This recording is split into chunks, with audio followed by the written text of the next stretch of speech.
Nous avons la syntaxe pour la création d'un utilisateur. Donc la syntaxe est là. On met simplement create user non utilisateur. With, on met les différentes options. Donc quant à nous, nous allons simplement assigner quelques options, plus quelques options telles que l'encryptage des mots de passe.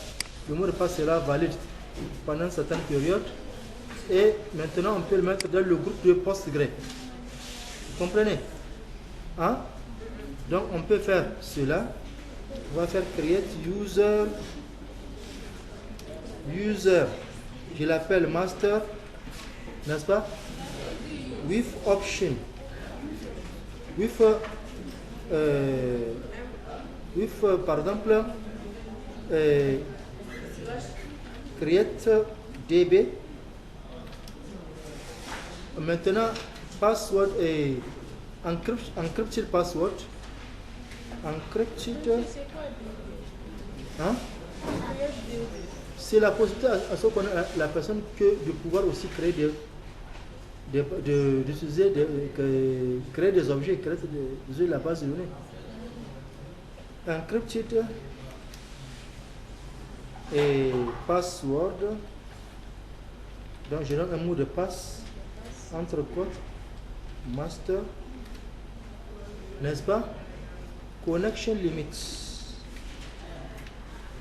Connection limit.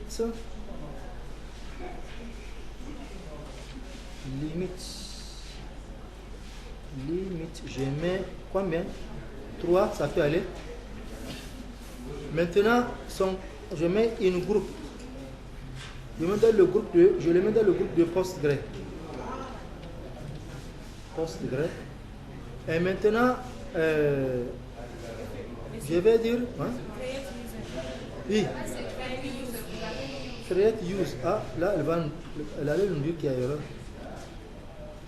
Comprenez? Un groupe Postgre.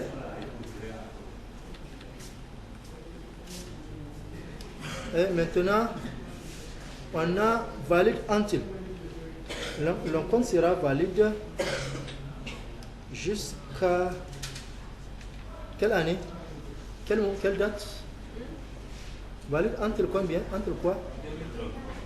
Entre cotes, je mets 2000 combien? 33. 23. 2023. Puisque ils veulent que ça soit entre cotes. Je mets 2023, 12, 31. Nous sommes d'accord? Donc on peut valider. Donc l'utilisateur est créé. Nous sommes d'accord? Maintenant, je vais lui assigner la base de données que je vais créer. Quelque part, on a dit create database. Comment on doit faire? Dès qu'on met create database, on met simplement create database, nom de la base de données. Si vous ne mettez pas les options, ce n'est pas un problème parce que c'est mis entre crochets d'intervalle. Donc, c'est facultatif. Dans ce cas, on met create database. Pour nous, on a besoin de mettre de préciser le propriétaire à qui on va donner cette base de données. N'est-ce pas? On peut dire peut-être allow connections, on met le nombre de connexions acceptées. Hein? Allow connections. On va limiter cela à tel nombre. Donc, on peut faire cela, mais pour le moment, on peut faire simplement create database.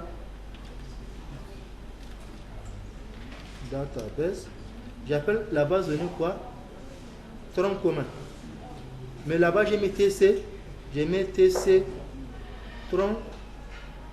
Ou bien je mets tronc. J'appelle ça tronc commun.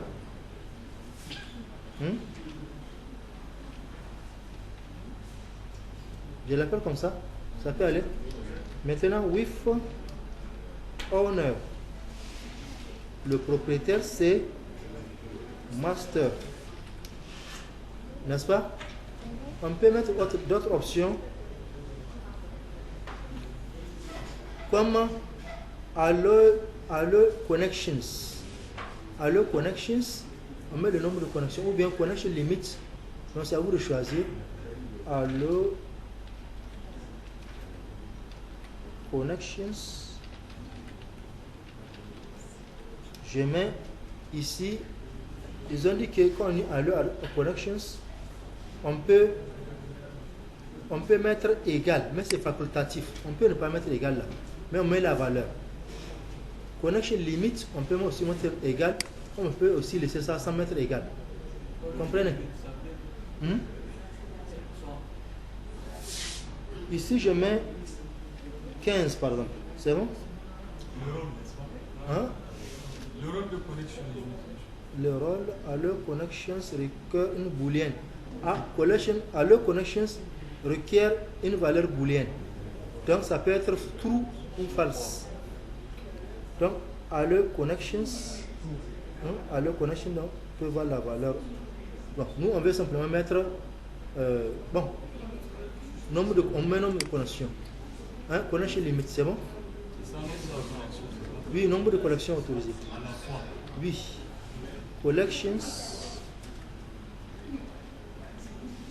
Connection limite. Des connexions concurrentes. Je mets 2. Hein. Nous sommes d'accord? Donc la base de données sera créée et attribuée à l'utilisateur qui s'appelle master.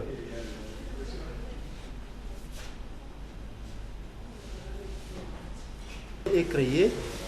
Maintenant, on peut aller dans la base de données là en mettant anti/c. Je mets la base de données qui s'appelle tronc commun. Tronc commun. Je mets anti/c. Là, on va me demander le mot de passe. Ah, je suis. Ah, il dit tronc commun n'existe pas. Tronc. Create database. Tronc commun. Hein? Bon. Lui, il met ça certainement en tronc commun. Il y a 2 C, non?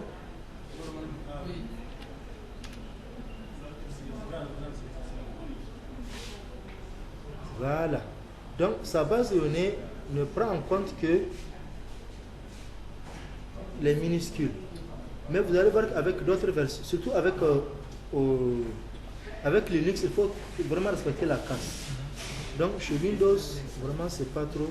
C'est pour cela que vous allez voir que beaucoup de gens préfèrent avoir leur base de données sous Linux. Donc, dans notre cours, prochainement, on va migrer sous Linux.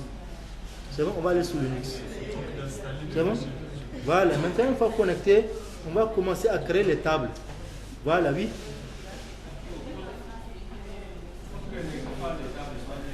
Les tables space. Oui. Et on peut en créer. On peut créer. Mais pour le moment, on n'a pas créé. Il y a ce qu'on appelle les templates. Il y a les templates qu'ils utilisent et aussi la table space également. Les templates, il y a 2 templates par défaut. Template 0 et template 1. Donc, pour le moment, on n'est que début. Après, on va tenir compte de cela pour vous montrer comment faire cela. C'est bon? Donc, maintenant, allons-y. Maintenant, ce qui reste, c'est de créer les tables. Au cas où vous êtes intéressé à ne pas saisir ça directement, la personne peut se servir d'un éditeur pour créer maintenant ces tables. Par exemple, je peux créer ça dans Sublime et je copie, je colle. Nous sommes d'accord? Ça sera très rapide quoi. Rapidement, je vais aller dans votre dossier M1 et je crée le nom de structure ou bien base. J'appelle ça base. Base.sql. Pour bénéficier des couleurs, de tout ce qu'on a besoin, là je mets l'extension .sql. Lui il sait que je suis en train de l'éditeur là, Sublime, donc il peut identifier que je suis en train d'utiliser un fichier pour les bases de données. Donc je vais zoomer ça.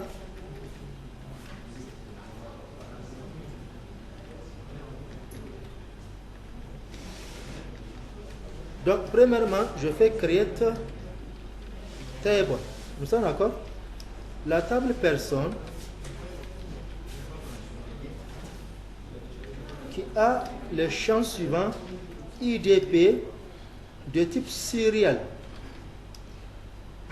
et les primary key, n'est-ce pas? C'est ce qu'on avait vu tout à l'heure. Virgule, le nom de type varchar de 50, note nulle, prénom de type varchar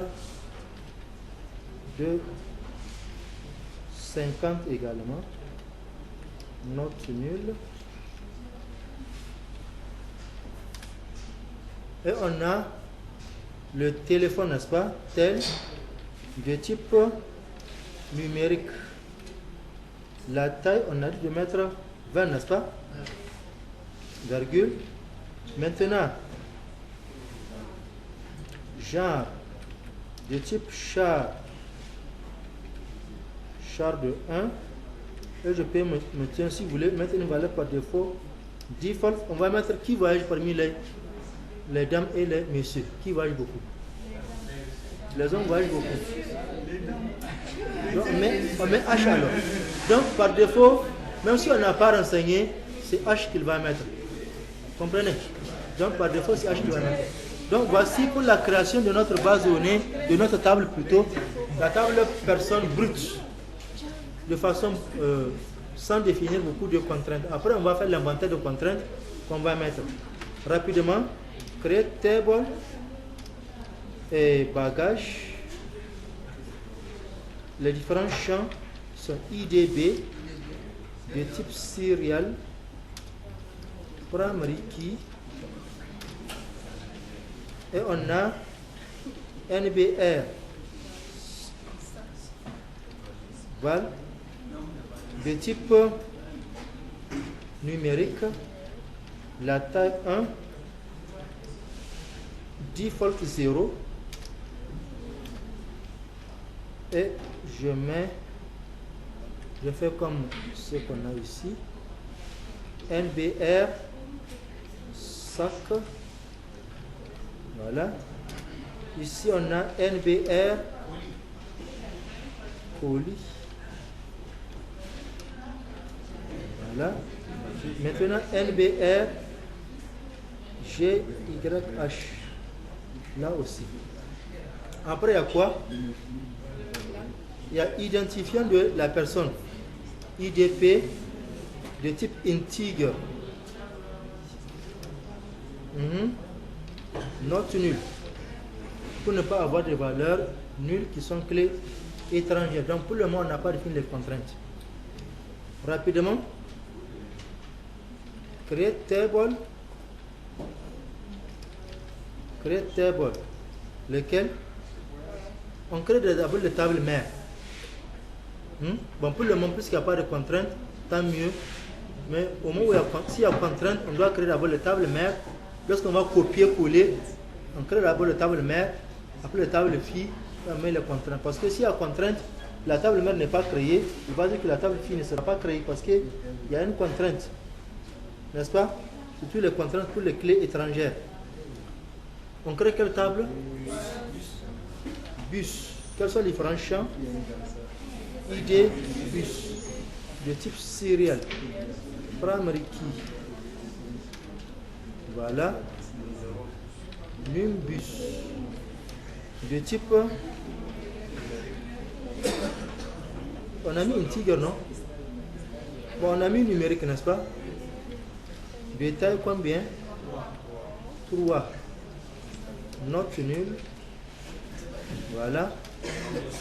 Hein? Non, siège de type numérique, on a mis 2, n'est-ce pas? Note nulle. Il y a quoi encore? C'est tout. Donc pour le moment, voilà ce qu'on a. Maintenant on crée l'autre table, crée table, tarif. Dans les champs sont IDT de type serial, primary key. Il y a quoi encore? Hein? Montant de type numérique. Taille 5 au maximum. Note nulle. On doit forcément renseigner cela. V départ. De type varchar. De combien? 50. Note nulle. Il y a quoi encore? V dest. De type varchar. De 50. Note nulle. Il y a quoi encore? Le type du voyage. De type numérique de 1. Bon, on va voir si on met int, est-ce qu'elle va accepter. On met int. Int de 1, on va accepter. Par défaut, c'est à l'intérieur du pays. C'est bon? Voilà. C'est tout. Maintenant, on va lister les contraintes. On prend table par table. Là, hein? Voyager. Ah oui. Donc, create table.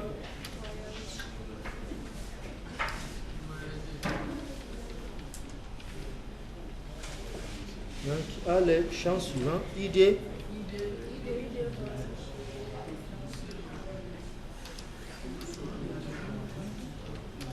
Il y a quoi encore?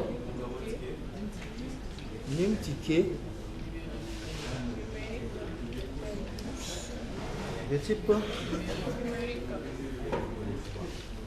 numérique, l'état combien? 12 au maximum. Note nulle. HD.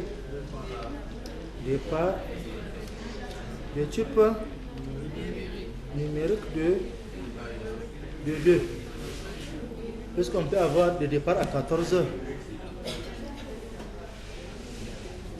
Note nulle. Il faut forcément renseigner la date du départ hein, sur le ticket. Il y a aussi quoi? Date dep. De type date. Note nulle. Il y a quoi encore?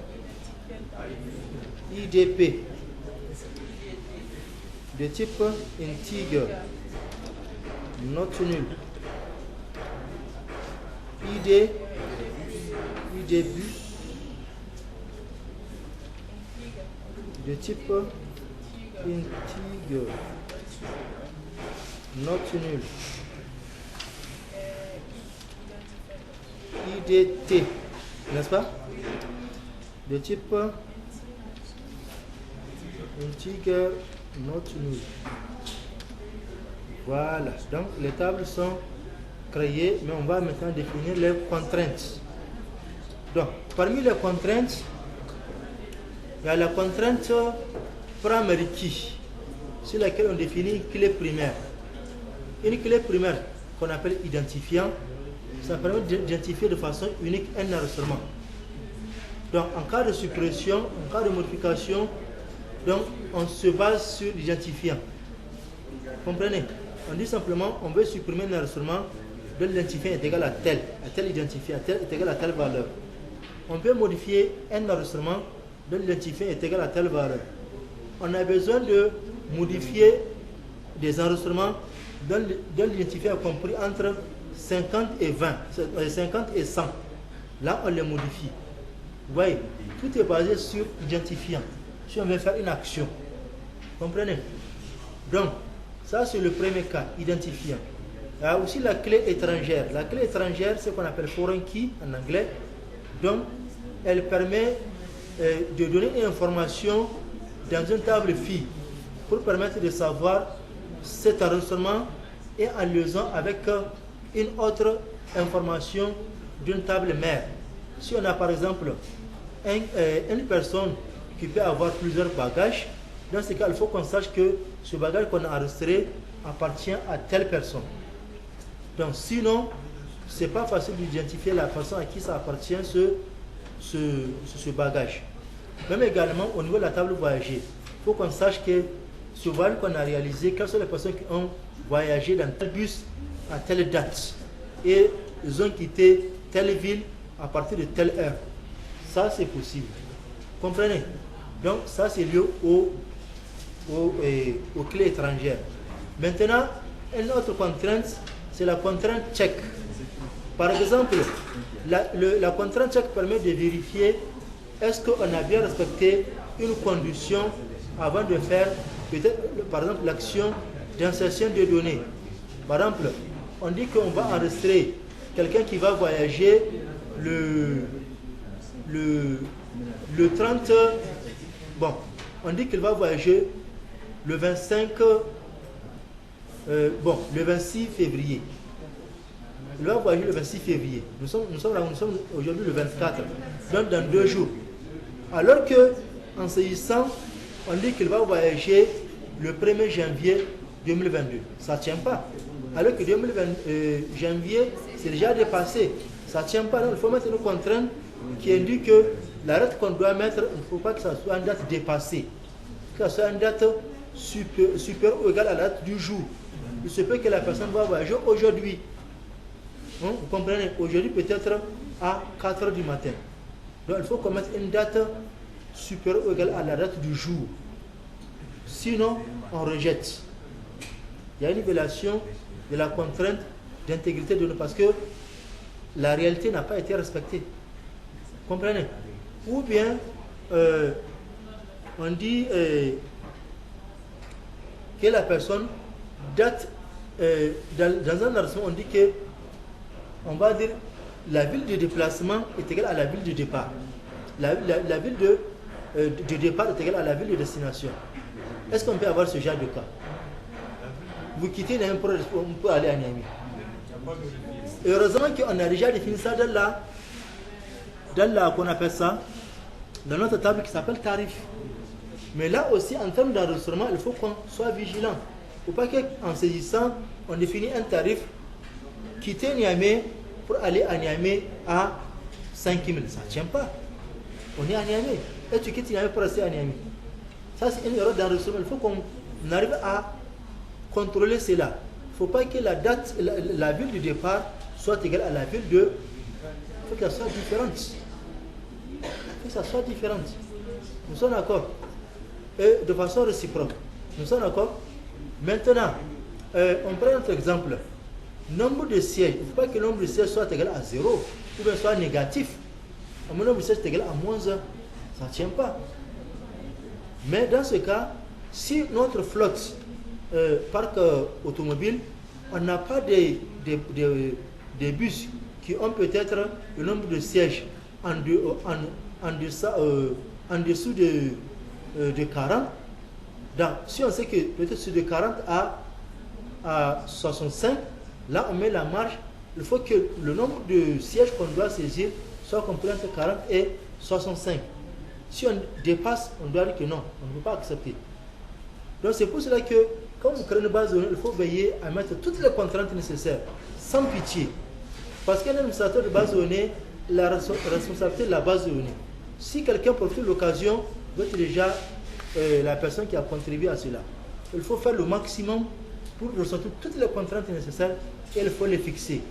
Une base de données, les contraintes sont bien respectées, sont bien placées. Et là où il faut, dans ce cas, il est vraiment à 50% sécurisé.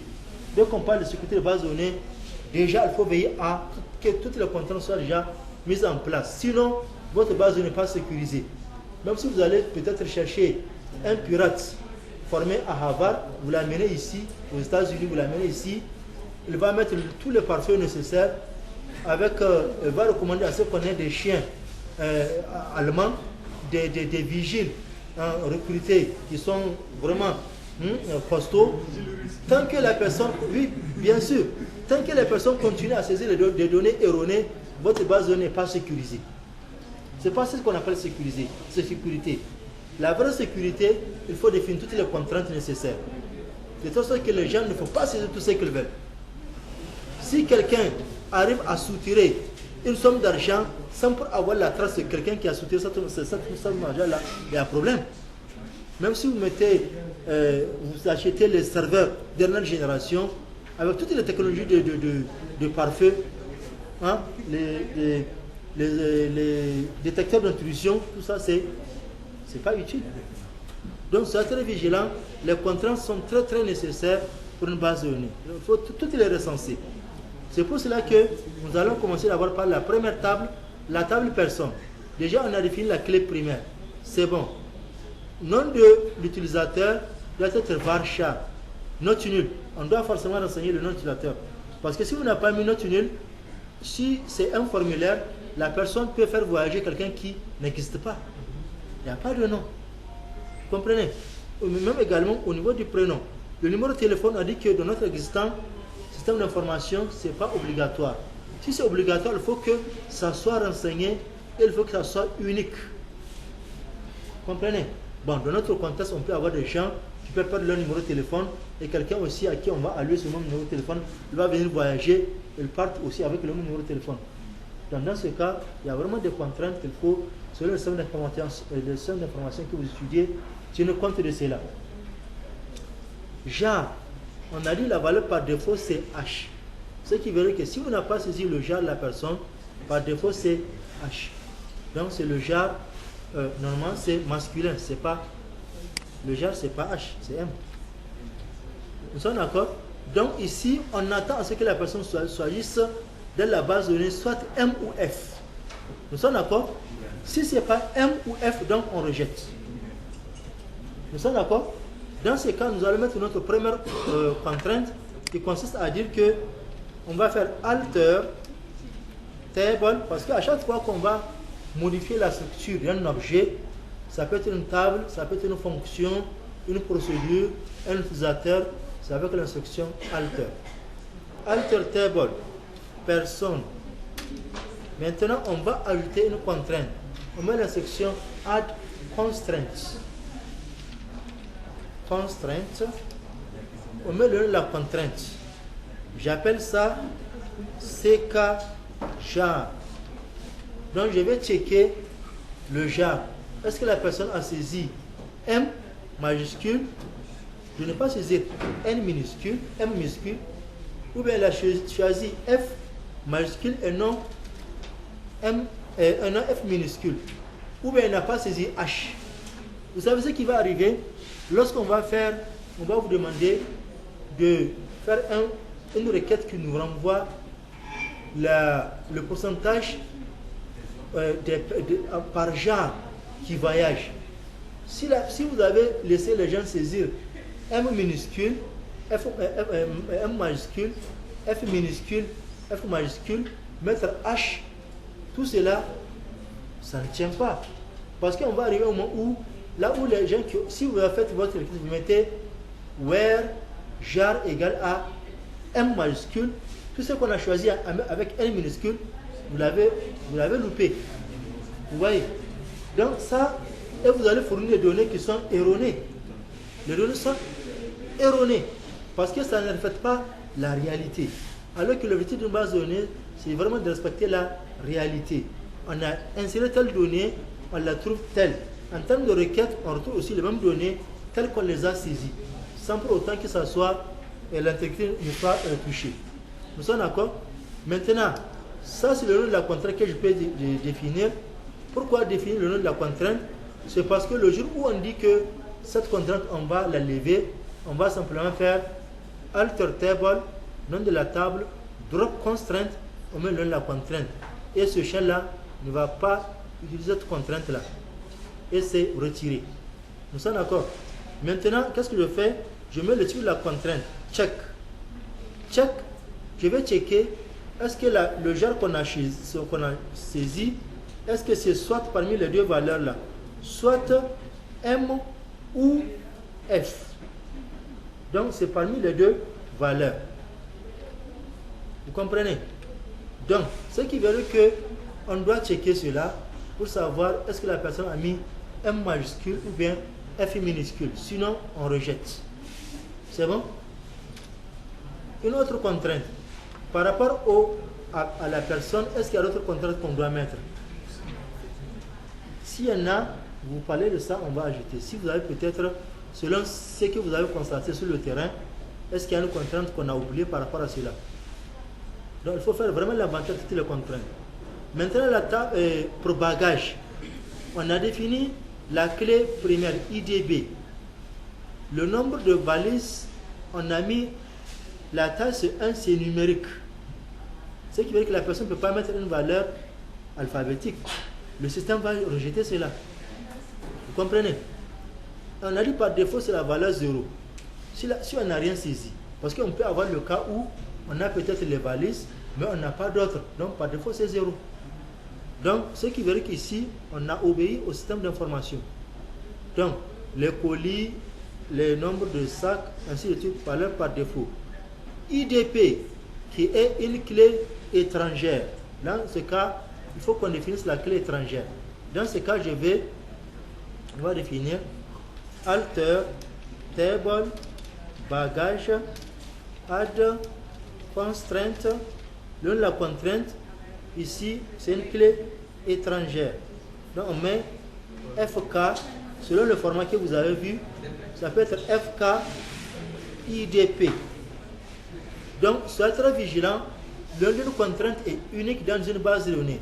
Si quelque part on a choisi FKIDP, il va dire que cette contrainte existe. Donc, il faut un peu modifier pour continuer. Donc, l'objectif, le but d'avoir votre script déjà écrit dans un fichier, c'est qui veut dire qu'en cas de problème, on peut retourner sur cela pour modifier. Voilà ce qu'on avait écrit. Mais là aussi, au niveau de PostgreSQL, on peut faire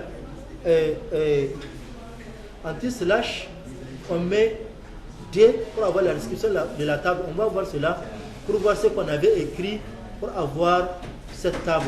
C'est bon? Là, on va mettre le type de la contrainte, c'est foreign key. Foreign key. Qu'est-ce que foreign key? C'est le champ IDP. IDP se trouvant dans bagage, qui est clé étrangère, et elle va référencer, je reviens à la ligne, référence 6, il référence la valeur de la clé primaire se trouvant dans la table IDP. Donc, ce qui veut dire que si vous renseignez un enregistrement dans la table personne, donc, et que vous voulez maintenant renseigner la table bagage, et vous mettez au niveau de la clé étrangère, vous mettez une valeur de la clé étrangère qui n'existe pas, une valeur de la clé primaire qui n'existe pas dans la table, qui est définie comme clé étrangère, qui n'existe pas dans la table mère, il va rejeter cela.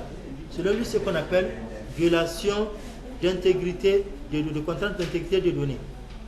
Hein? Donc c'est comme le cas aussi des banques. On fait un retrait pour un client qui n'existe pas. Ce n'est pas normal. Vous mettez un numéro de compte qui n'existe pas et vous avez fait un retrait d'argent.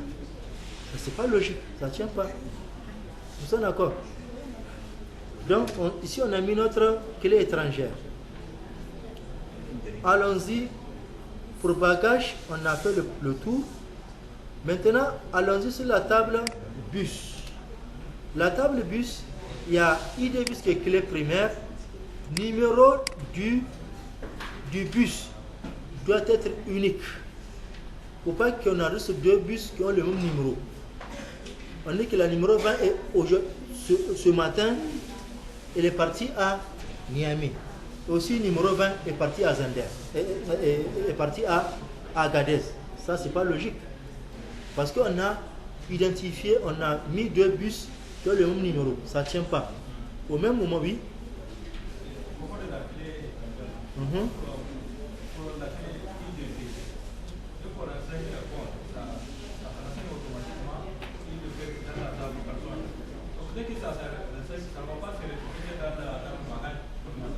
Ah non, automatiquement, il faut que lorsqu'on va faire et enregistrer une personne, on va enregistrer ses bagages. Là, on sélectionne la personne et on met son identifiant comme clé étrangère de la table bagage. Ça, c'est lorsqu'on veut enregistrer la personne. Vous comprenez? Donc, Allons-y. Donc ici on met alter table, table bus, add constraint. Je mets la contrainte, c'est check num bus. Num bus. Qu'est-ce qu'on veut à ce niveau? Il faut que ça soit... Non, c'est unique plutôt. Je mets UQ.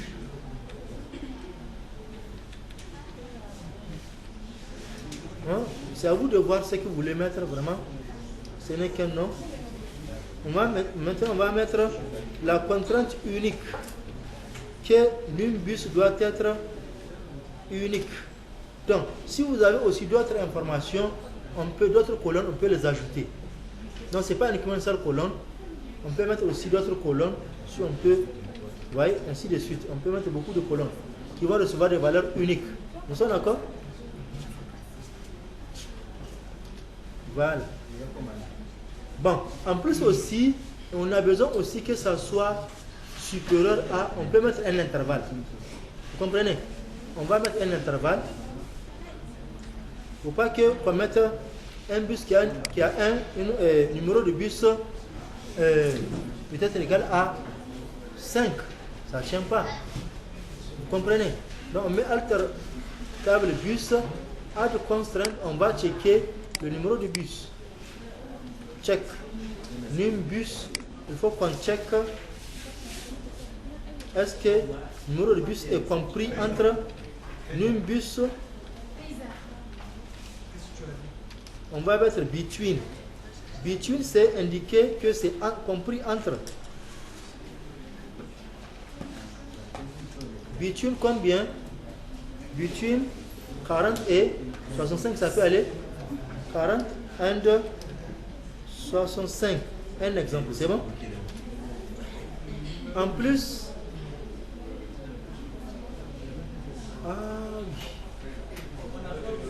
on a dit qu'il y a des valeurs allant jusqu'à 2. Oui, certaines valeurs qui ont un numéro de bus 200, 208. Ah oui. Là, bon, ça dépend de la stratégie. Hein. Vous comprenez? Ça, c'est pas... voilà. On peut mettre entre 100 et 300. Hein? Ça, c'est le numéro de bus. Quand vous prenez, c'est pas pour faire la publicité à l'agence là, quand vous prenez STM, ils ont les numéros 208, 304, vous voyez. Donc, tout dépend du système d'information. Si vous avez votre flotte, les numéros qui ont été définis, il faut tenir compte de cela pour que quelqu'un ne suspende pas une valeur qui n'existe pas. Vous comprenez? Laquelle? On a mis la contrainte, on a fait check number. Oui, il faut que le numéro qu'on va saisir soit compris entre 100 et 300. Hein? Si on met 99, c'est pas normal parce que peut-être le numéro de bus 80 n'existe pas.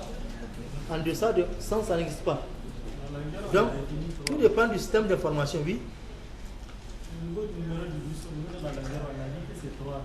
Oui, la taille. La taille, oui, le nombre de caractères. Ici, vous constatez que 100, c'est 3 chiffres combinés pour faire 100. Nous sommes d'accord, 3 caractères. La taille. Maintenant, allons-y. Pour le bus, on a le nombre de sièges. Il faut que le nombre de sièges soit compris entre telle valeur et telle valeur. Hein? Là aussi, on va également checker cela.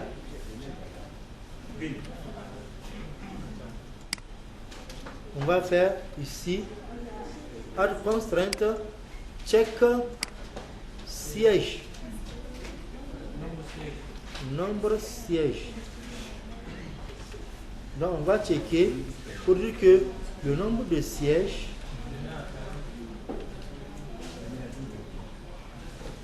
est compris entre quoi et quoi? 40 à 70. Un exemple, 40 à 70. Donc, si la personne va mettre une valeur comprise, qui n'est pas comprise de ça, donc elle va rejeter. Donc, c'est un exemple qu'on prend. Si vous pensez que ça n'entend pas 70, on diminue. Si quelqu'un a l'expérience de cela, on peut, voilà, c'est la valeur raisonnable. Ou bien, donc, et maintenant, c'est fini par rapport à cette... Maintenant, tarif. Le tarif, on a mis sur 50, sur 5 caractères. Mais, si elle met 5 caractères, la personne peut mettre 100 francs. Ou bien, peut mettre 100 francs. Dans ce cas, est-ce qu'on a des voyages en deçà de 1000 francs? Ça n'existe pas. Donc ça tourne autour de 2500 jusqu'à... Mais il ne faut pas aussi... C'est 2000, n'est-ce pas? Mais il ne faut pas aussi qu'on se sur 60 000. Est-ce qu'on peut aller jusqu'à 60 000 pour un voyage? Hein?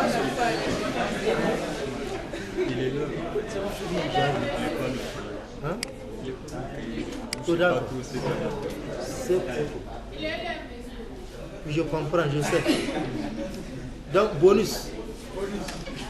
Maintenant, qu'est-ce qu'on va faire à ce niveau? Nous sommes au niveau de bus, non? Au niveau des tarifs, n'est-ce pas? Tarif. On juge le montant maintenant. Alter table, tarif, add constraint.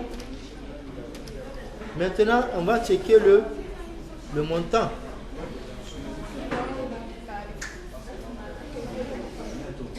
Donc, on va faire un check de ce montant. Il faut que le montant soit compris between 2000 and 60 000. Mais il ne faut pas considérer aussi une valeur qui dépasse. Avec l'extérieur, oui, avec l'extérieur y compris. 70 000. D'accord. Donc, pour le moment, qu'est-ce qu'on va faire? Avant de continuer, au moins on crée ce qu'on vient de faire. Au moins à la maison, comme ça, vous allez réfléchir sur ces genres de choses. Comme ça, dès que vous venez ici. Non, je vous donne le fichier. Je vais vous donner le fichier. Voilà. On crée la table, on copie, on vient ici, on fait clic droit. Bon, ma machine n'est pas forte, c'est pour cela qu'elle est en train d'écrire ça comme si c'était une tapée machine.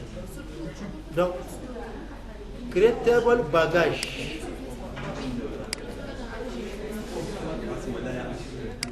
Je fais clic droit et le colle. La table est créée. La table bus.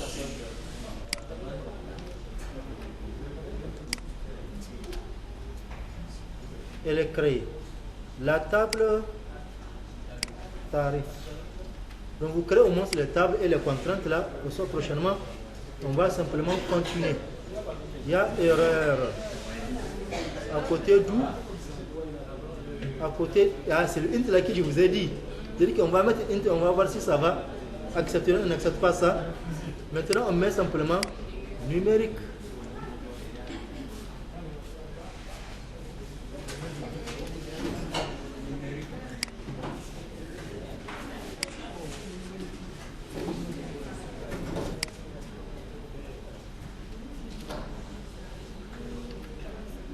Voilà, la table suivante, c'est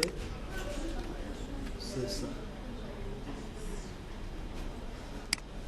Donc, après, vous allez créer toutes les différentes contraintes.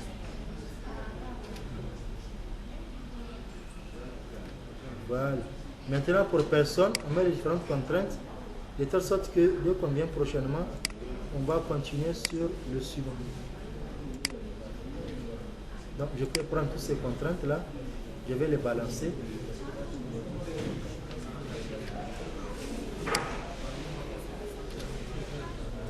Là, il dit que après Korenki, ah oui, c'est pas fini. Il y a référence, ah oui, c'est vrai. C'est ça qui, je pensais que c'est là.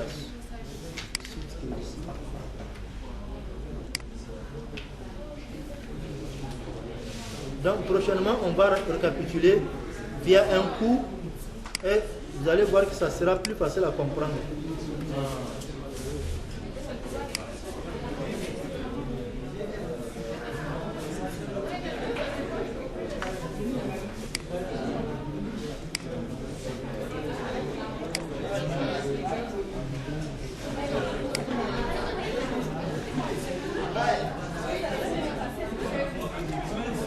Donc, maintenant, on peut voir les tables là.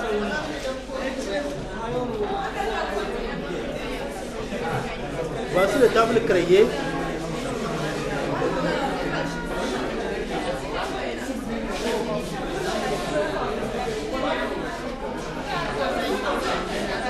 Voici les tables créées pour le moment. C'est bon? D'accord. Maintenant, si on va avoir la description d'une table là, on met DT personnes par exemple, ou bien tarif.